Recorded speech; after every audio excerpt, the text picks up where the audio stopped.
Terungkap misteri bahwa emas dan berlian yang ditemukan di Cigombong sebenarnya adalah bagian dari harta pribadi Presiden Soekarno yang disembunyikan untuk dana perjuangan rahasia.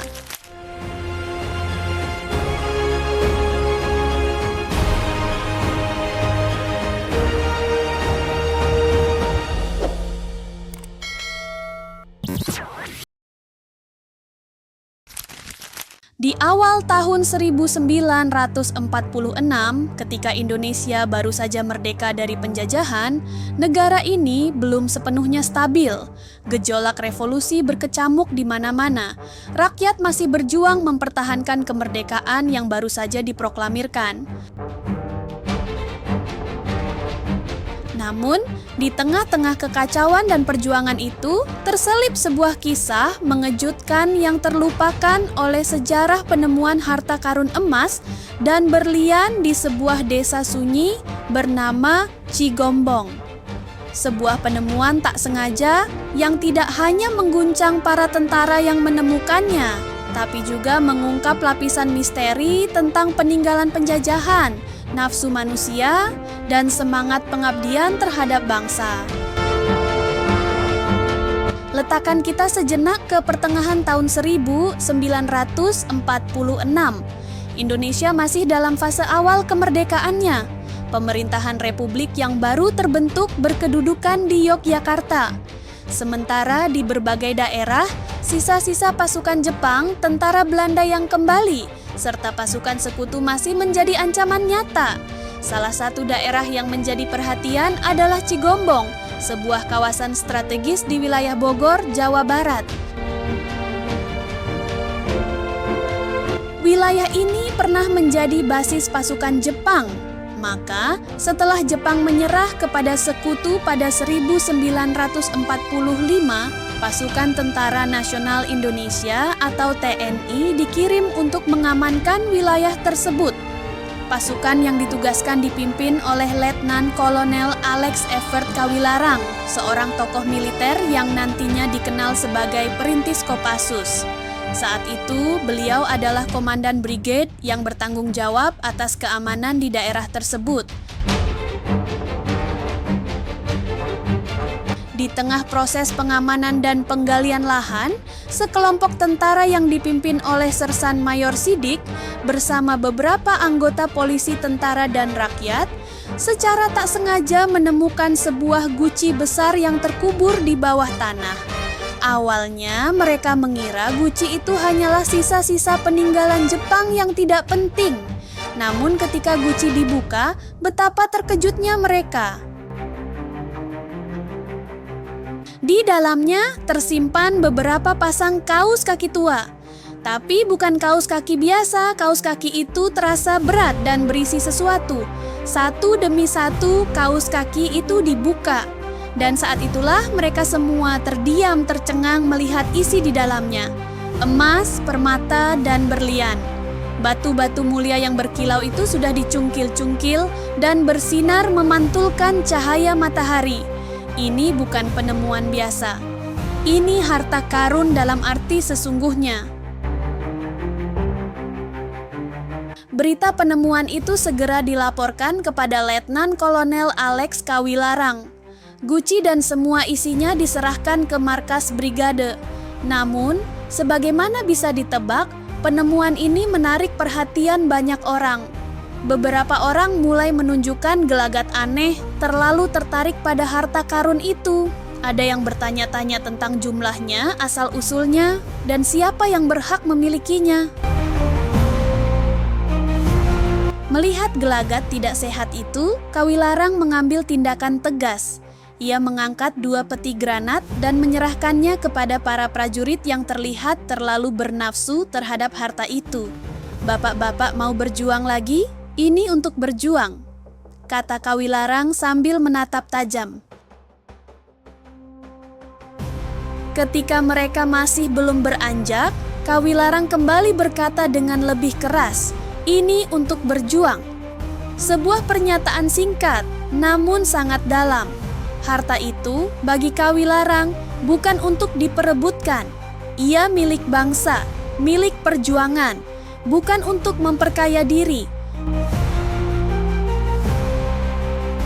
Alih-alih menyimpan harta itu, Kawilarang menulis surat kepada Residen Bogor saat itu, Moerjani. Ia menyampaikan bahwa harta tersebut seharusnya ditangani oleh pejabat dari Kementerian Dalam Negeri. Namun respons Residen Moerjani di luar dugaan. Ia berkata, "Jangan kepada saya, kirimkan saja kepada Kementerian Dalam Negeri." Artinya, tanggung jawab dilempar ke pemerintah pusat di Yogyakarta. Maka Kawilarang pun segera bertindak. Ia memerintahkan Letnan Gojali bersama beberapa tentara muda untuk mengawal pengiriman harta karun itu ke pusat pemerintahan RI di Yogyakarta, tempat Presiden Soekarno dan para petinggi negara bermarkas. Misi pengiriman ini bukan tanpa risiko. Di masa itu, perjalanan antar kota sangat berbahaya. Jalur darat masih dipenuhi sabotase, gerilyawan, dan kemungkinan perampokan. Namun para prajurit itu tetap melaksanakan tugas dengan penuh kehormatan. Akhirnya, emas dan berlian itu sampai di Yogyakarta dalam keadaan utuh. Di sana, harta karun tersebut diterima langsung oleh Tuan Sumarman, Sekretaris Kementerian Dalam Negeri Republik Indonesia.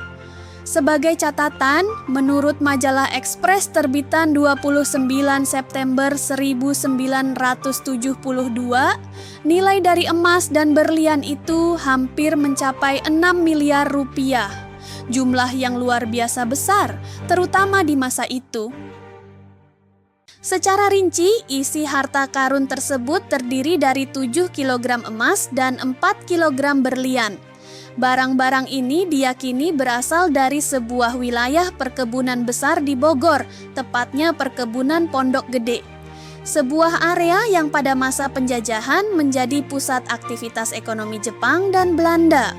Laporan menyebutkan bahwa harta karun itu kemudian diserahkan kepada Bank Negara Indonesia, BNI 46, yang saat itu dipimpin oleh Margono Djojo Hadikusumo, tokoh ekonomi penting dan ayah dari tokoh nasional, Soemitro Djojo Hadikusumo.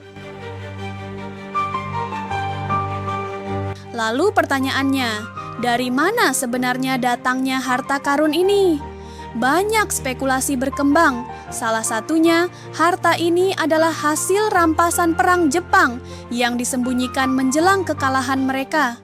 Beberapa teori menyebut, selama Perang Dunia Kedua, Jepang menyimpan emas rampasan dari negara-negara Asia Tenggara, termasuk hasil eksploitasi dari wilayah Indonesia.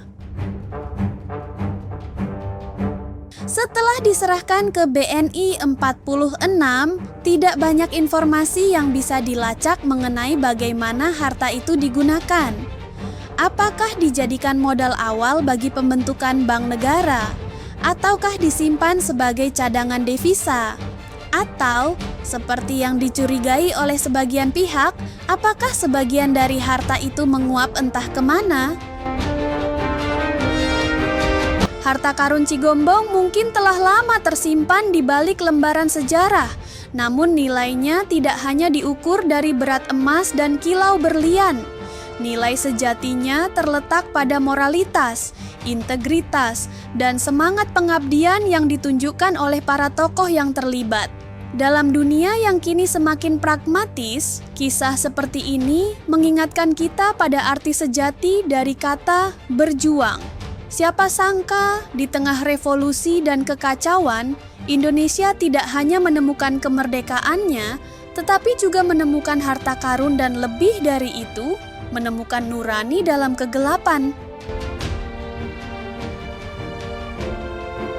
Inilah kisah harta karun Cigombong tahun 1946, bukan sekadar penemuan emas dan berlian, tapi penemuan tentang hati, tentang kejujuran, dan tentang bangsa yang sedang mencari jati dirinya.